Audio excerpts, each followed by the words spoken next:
Hi, I am Furkan Ahmed from eFlux, and today I'll be your host for today's training session on integration of Oracle ADF and service-oriented architecture with third-party application.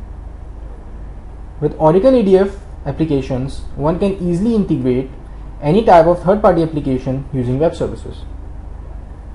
Well, to all ADF developers watching this training session, you all are in luck. So let's have a look at the agenda of this hands-on training session. First, we will be overviewing the overall integration of our application with the help of a graphical representation of a scenario that we will be following in this hands-on training session. Then, we will be discussing a very powerful data control of ADF framework known as Java Bean Data Control. Then in our second training session, we will be doing advanced implementation of transient view objects. Well, in that same video, we will be discussing the integration of our application with Avalara services, a very significant and a powerful sales tax solution for software applications. You can easily set up your developer accounts at Avalara and set up their provided API to easily call their text web services. There are many other web services as well, like address validation, cancel text, etc. But in this application, we will be implementing get text web service. Then in our part 3 of this video training session, we will be heading towards the implementation of BPEL process, a major implementation of service-oriented architecture for updating the third-party application with the data generated by our Oracle Fusion application. And finally, we will be summarizing and concluding our presentation. Now you can see the graphical view of how our Oracle Fusion application is integrated with other third-party application. Our application make a request for the product categories and the product items through a web service. The web service is also written on PHP using a cutting-edge PHP framework known as Magento. This application is also developed by eFlux and is called Strapia. The web service then responds back to the application in the form of a simple JSON format. The application decodes the JSON and displays the data on our user interface. A user can easily add products to its cart, and upon calculating the grand total, the application then calls the Avalara web service for calculating the tax over the amount by applying the reverse geocoding with respect to the shipping and billing address specified by the user. Then finally comes the SOA magic. Now a user is ready to place an order, and upon clicking the place order, the BPEL process initiates and places an order on the third party application. Now, previous was just the overview. Let's roll towards some hands-on development. Now here comes the magic of Oracle ADF data controls. You see, I have created a simple Java class and incorporated two functions. First one is get all categories, that will return all the product categories, and second one is get all products by name, that will return the products with respect to the category name. Now just go to your Java class and just right click on the Java class and click create data control. The data control will be created exactly as mine that you can see in my JDeveloper data control palette. Now navigate to your data control palette and see a data control name exactly that matches your Java class name. Here you see a list by the name of all categories that returns the list of all the product categories that are coming through a web service from our master catalog to our Oracle Fusion application. Secondly, you will see a method named get all products by name, having name as a string input, and as usual return the list of all the products coming from our third party application. Now after setting up the data control, it's time for some UI implementation in our application. For this, I have created a simple JSPX page where all our useful UI will be residing. Here in the UI, I have used ADF Faces components. Open up your component palette and drag a panel stretch layout. Here you can see I have already dragged the panel stretch layout and in my source view with two facets. Top one for the header. In the center one I have used panel splitter. Well, in the first facet of panel splitter I have shown the product categories, and the second facet all the products are shown. I will display the product categories in the form of a tree. For this, open up your data control palette, select all categories list and drag and drop the list to the view. In the pop-up, navigate to the tree, select ADF tree, and the same tree appears. As you can see, my tree appearing on the left facet. Now let's talk about the get all products by name function that filters the products by name, by category name. For this, we have to expose a tree selection listener. So let's get started. Select the tree from the design view, navigate to the inspector.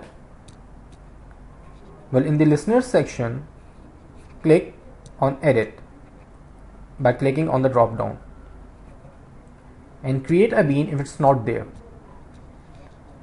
Well, in my case I have a session scope manage bean. For newly created manage bean, create a new method. For me, tree listener. So I have selected that and click OK. Now open your Java bean and find that method. Now we have to execute get all products by name method upon tree node selection. For example, if a person clicks on the cases category, all the products under the cases category appear. For this, we need to bind that method as method action binding and expose it in our page bindings. This will help us to get all the products with respect to the category name. To bind the method, go to the product page, select the binding section. You see a green button, click on it, select the method action and click on the respective data control and select the method from the drop down. Now we will see how to call this function in a tree listener on runtime to get all the products with respect to the category name. For this, you can see I have written some Java code in the tree listener. I will explain it to you. First, we get the selected node value in a tree model from the event occurred, and from that model we get the node bindings, and from the node bindings we get the name of the node on which the user clicked and set our bean variable with the category name that we have discussed earlier. Afterwards, we have to find the operation, the same method that we have binded in the page bindings, get all products by name. Set the method's parameter with the category name and execute it, and then finally reload the page. Now upon tree click, we will be getting the products by the name of the category clicked. We will test the whole application later on, so it will be more clear to you. Now it's time to show the products on the user interface returned by the get all products by name function. I have dragged a panel grid to display these products. For this, go to the component palette, select panel grid layout, and here you see an option window will appear. Click next. In the number of columns, enter as much columns as you want to show in the panel grid. Click next and then finish. Now you will see a panel grid just like you can see on my page. Here in the panel grid I have used an image control for products image, output text for product name, another output text for product price, and an add to cart button to add products to the cart. Here I have also used some attributes that we will be discussing later on. To show the iterations, we have used a for each iteration component. Here you can see, and set a variable that begins with 0 and ends with the estimated raw counts. For this, for the raw count, click on the n attribute, then click inspector, go to the expression builder, expand ADF bindings, and expand bindings, select products, that is the same object that is returned by our method, click estimated raw count and click OK.